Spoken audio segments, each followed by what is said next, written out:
নমস্কার।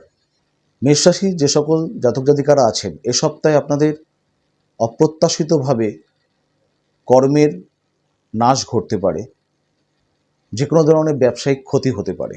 এটা গেল নেতিবাচক দিক। ইতিবাচক দিক হলো যারা সম্পর্ক সমস্যা কিংবা বিবাহিত জীবনের সমস্যা, দাম্পত্য সমস্যায় ভুগছিলেন, এ সপ্তাহ ভালো যাবে। যাদের বিবাহ সংগঠন হয়নি একটা ভালো খবর এ সপ্তাহে পেতে পারেন।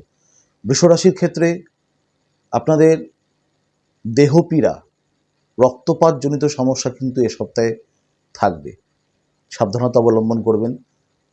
সন্তানের যে কোনো ধরনের সফলতা, সেটা বিদ্যা কিংবা কর্ম কিংবা তাদের বিয়ে ঠিক হওয়ার ক্ষেত্রে, অর্থাৎ সন্তান ক্ষেত্র থেকে একটা ইতিবাচক দিক কিন্তু আপনারা এ সপ্তাহে পাবেন। মিথুন রাশির যে সকল জাতক জাতিকারা আছেন দূরপথে কিংবা বাইরে থেকে দূরে গিয়ে নেতিবাচক কিছু ঘটনা ঘটতে পারে, সাবধানী হওয়ার প্রয়োজন আছে। কোনো জটিল সমস্যা কোনো বন্ধুবর্গীয় কিংবা যে কোনো আত্মীয় স্বজনের সান্নিধ্যে এসে দীর্ঘদিনের কোনো জটিল সমস্যা কাটতে পারে। কর্কট রাশি যে সকল জাতক জাতিকারা আছেন এ সপ্তাহে কিছু জিনিস আপনাদের খোয়া যেতে পারে, নষ্ট হতে পারে। সেটা ব্যবহার্য কোনো জিনিস হতে পারে কিংবা বাড়ির কোনো সামগ্রীও হতে পারে। ঠিক ইতিবাচক দিক থেকে এ সপ্তাহে কিন্তু আপনাদের সম্পর্ক লাভ, দাম্পত্য জীবন শুভ, যে কোনো ধরনের হারানো সম্পর্ক কিংবা নষ্ট হয়ে যাওয়া সম্পর্ক এ সপ্তাহে কিন্তু রিভাইভ হবে। সিংহ রাশির যে সকল জাতক জাতিকারা আছেন এ সপ্তাহে আইনি জটিলতা, মামলা কিংবা যে কোনো ধরনের কলহ কিন্তু এ সপ্তাহে আপনাদের বৃদ্ধি পেতে পারে, সাবধানতা অবলম্বন করবেন। এ সপ্তাহে আপনাদের হঠাৎ করে দীর্ঘদিনের কিছু পাওনা অর্থ, পাওনা কিংবা বকেয়া, সেটা কিন্তু আপনারা পেতে পারেন। কন্যা রাশির যে সকল জাতক জাতিকারা আছেন এ সপ্তাহে বিভিন্ন রকমের বাড়িতে কোনো মানুষের সাথে কিংবা বাড়ির বাইরে কোনো প্রতিবেশীর সাথে কলহ বৃদ্ধি পেতে পারে, মিত্র শত্রুতে পরিণত হতে পারে, দাম্পত্য সমস্যা বাড়তে পারে, সম্পর্কের সমস্যা কিন্তু বাড়তে পারে। ঠিক একই রকমভাবে এ সপ্তাহে কিন্তু আপনাদের বিভিন্ন রকমের প্রাপ্তি, ভালো খবর আপনারা কিন্তু পাবেন। সেটা কাজের ক্ষেত্রে হতে পারে কিংবা যে কোনো ধরনের শুভ ভালো খবর আপনারা পেতে পারেন। তুলা রাশির যে সকল জাতক জাতিকারা আছেন এ সপ্তাহে কিন্তু সন্তানের সাথে ব্যাপক মনোমালিন্যতা যোগ কিংবা যারা স্নেহের সম্পর্কে আছেন তাদের সাথে কিন্তু একটা মনোমালিন্যতা যোগ সৃষ্টি হতে পারে। ঠিক ইতিবাচক দিক থেকে এ সপ্তাহে কিন্তু আপনাদের কর্মের সফলতাও কিন্তু বাড়বে, পদমর্যাদা বৃদ্ধি, ব্যবসায়িক সফলতাও কিন্তু এ সপ্তাহে কিন্তু আপনাদের থাকছে। বৃশ্চিক রাশির যে সকল জাতক জাতিকারা আছেন এ সপ্তাহে আপনাদের কোনো যানবাহন সংক্রান্ত কিংবা যে কোনো ধরনের দুর্ঘটনা, রক্তপাত জনিত সমস্যা কিন্তু থাকবে, সাবধানতা অবলম্বন করবেন। তীর্থক্ষেত্র কিংবা বাইরে ঘুরতে যাওয়ার ক্ষেত্রে একটা পরিকল্পনা এ সপ্তাহে কিন্তু আপনাদের ইতিবাচক দিক থাকছে। কোনো রকমের পরিকল্পনা আপনারা রাখতেই পারেন কিংবা করতে পারেন।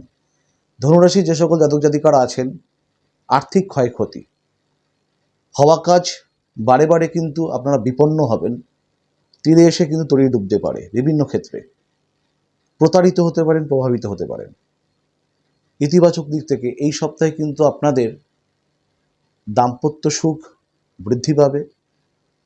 বাড়িতে যদি কারোর সাথে মনোমালিন্যতা হয়ে থাকে, গুরুজনদের সাথে, সেই মনোমালিন্যতা কাটবে। শত্রু মিত্রতে কিন্তু এ সপ্তাহে আপনাদের পরিণত হবে।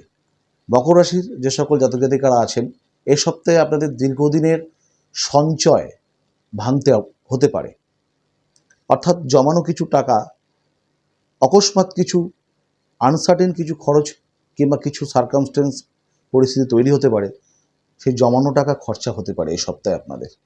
ইতিবাচক দিক এই সপ্তাহে কিন্তু আপনাদের কোনো ভালো ব্যক্তির বদান্যতায় জীবনের কোনো হঠাৎ করে দীর্ঘদিন ধরে চলা কিছু গোলযোগ এ সপ্তাহে কিন্তু মিটতে পারে।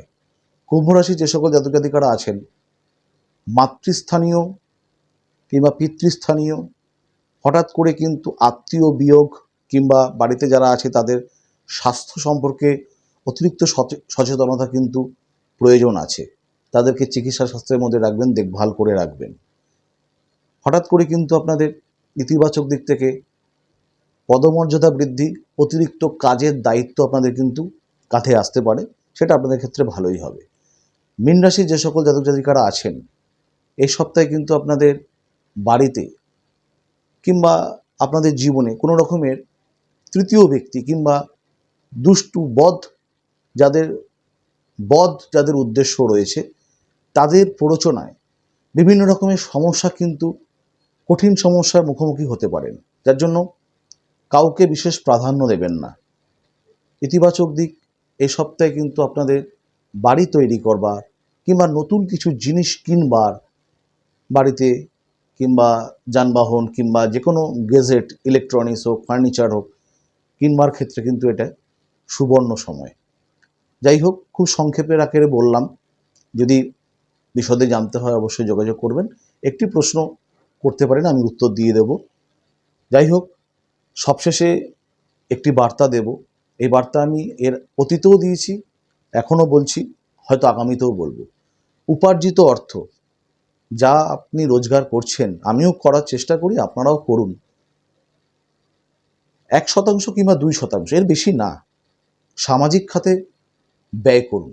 দুস্থ লোকদের সেবায়, যাদের দরকার তাদের সেবায় ব্যয় করুন।